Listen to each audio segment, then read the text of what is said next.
রুটি বানাতে বানাতে আমি একটুখানি ওইদিকে গেছি, কে যেন ডাকছিল গেটের কাছে, তা দৌড়ে গেলাম দেখে ও বাবা, এসে দেখি দিদির অবস্থা দেখো, দিদি অলরেডি রুটি বেলতে শুরু করছে। আমি পিছনে ক্যামেরাটা নিয়ে আমি ভাবলাম যে আস্তে আস্তে ওকে ভিডিওটা করি, আর ও ঠিক ঘুরে দেখো দেখে ফেলেছে আমাকে যে আমি ভিডিও করছি।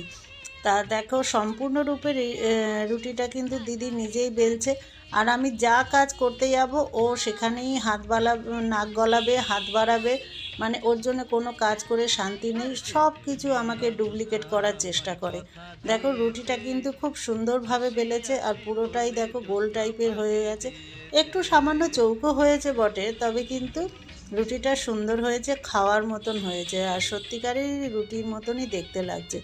এটা কিন্তু অন্য কিছু না, দেখো পুরোপুরি রুটিটা কিন্তু ভালোভাবেই হয়ে গেছে। আর এমনও কিছু কিছু মেয়ে আছে, বাপ মায়ের আদুরে মেয়েরা, 25-26 বছর 30 বছর হয়ে গেল, তাও তারা রুটি বেলতে গেলে তাদের গায়ে জ্বর আসে, একটা কুকুরের জিভ একটা বিড়ালের জিভ করে দেয়।